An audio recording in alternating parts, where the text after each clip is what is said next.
Yan, magluluto na naman po tayo ngayon ng pananghalian.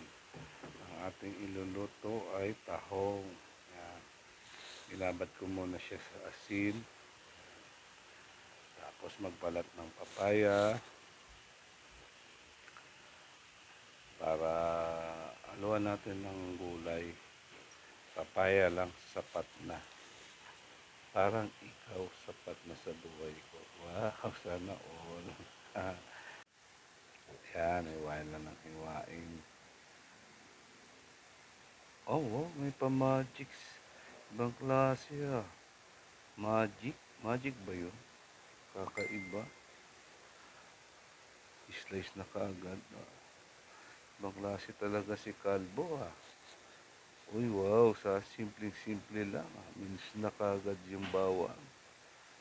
Simpleng-simple lang kumilos si Kalbo ah. Ayan. Ano naman kaya ang gimmick ni Kalbo? Ayun, tagal mo ah, nagtatago ka. Uy, may palaglag na bell pepper. Ibang klase. Ibang klase talaga si Kalbo magluto ah. Ang daming etyo sa buhay. Yan, pakahugas ng maigi ang tahong. Pakabanlaw mo. Yan. Uy, wow, sana all may pataob-taob na kawali. Ano yun? Ano ang ibig sabihin? Tapos, maglagay ng mantika. Konti lang. Igisa ang bawang. Pag brown na, yung luya. Yan, halo-haloin na ng konti. Tapos papaya na. Ihulog ang papaya. Paunahin palambutin ang papaya. Kasi ang tahong sandali lang maluto yan. Ang papaya matagal. Yan, ganyan lang. Halo-haluin mo. Katapos haluin, lagyan ng konting tubig. Tapos, takpan. O, yun. Hintayin lumambot. Ay, wow, nilagay pa palang panimpla para medyo masarap.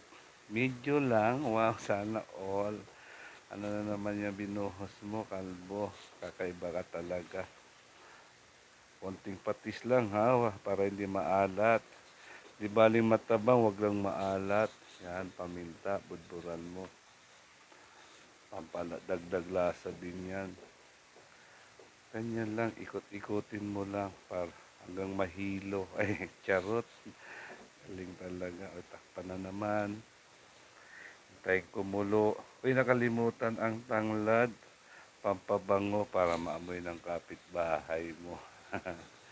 Ibang klase si Kalbo ha. Yan. Kulo na. Lagyan na naman ng panimpla. Ilagay ang tahong. Yan. Sandaling kulo lang din ang tahong ha. Luto na rin yan. Kaya inuna natin ang papaya. Lagay lang na ilagay ang tahong. Pagkatapos ilagay ang tahong, ano na naman ang gagawin ni Kalbo? Ang dami ha. Tagalibuhos, ang dami siguro. Isang barangay siguro ang pakakainin. Wow, sana all. Katapos ilagay ang tahong. Ano na naman ang kasunod?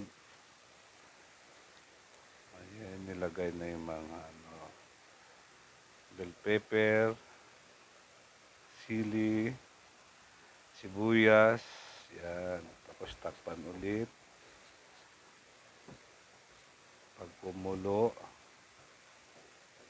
yan, halo-haluin ng konti. May pahabol pa. Ibang klase talaga si Kalbo magluto. Halo-haluin lang ng mahina para hindi maghiwa-hiwalay ang tahong sa shell niya. Ganyan lang. Yan, ganyan din mo lang para halo siya maigi. Yan, takpan ulit. Yan, ganun lang. Uy, wow, luto na ang tahong. Isang kulo na lang, luto na ang tahong.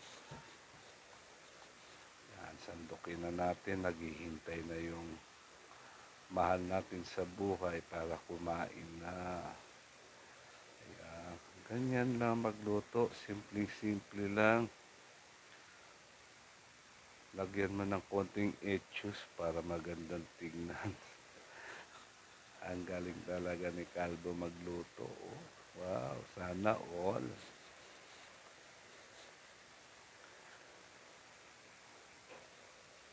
Talaga yung pinakita pa, ibang klase ha.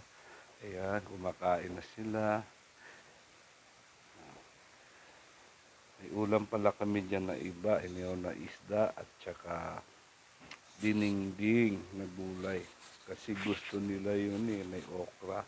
Paborito ni Bunso yan, yung may okra, siya ni Mrs. Habang nagluluto pala ako, kumakain na sila. Last kong iniluto dyan yung tahong. Gutom na raw sila kaya nauna na silang kumain. Ayan, oh. Panghuli na lang ako. Yan. Uy, wow. Gusto na yung gulay ah. Mablas talaga ha. Sarap ah. Nabitin si Kalbo. Sumandok ulit. Sumandok siya ulit ng gulay. Gulay lang, busog ka na. Ayan, kumakain kaming tatlo dyan. Ayaw nilang magpakita sa kamera. Ako na lang daw. Sarap ah. Sarap na sarap si Kalbo ah. Yan, pinigyan ng okra si Bunso kasi paborito niya yan eh. Tsaka si Mrs. Um, okra lang. Sob-sob na yan sila oh. Oh, yan. Gustong gusto nila yan eh, may okra. Mahabol pa talaga si Mrs. ng kanin. Kinuha pa yung kanin ko. Ay, maraming salamat po sa inyong panonood. Sana nagustuhan nyo. Please like and share. Ganyan lang ang buhay ni Kalbo. Tagapagluto, hari sa kusina. Busog na busog silang dalawa dyan. Maraming salamat po. Kain lang ng kain. Yan. Ginanahan yata si Kalbo ah. Salamat.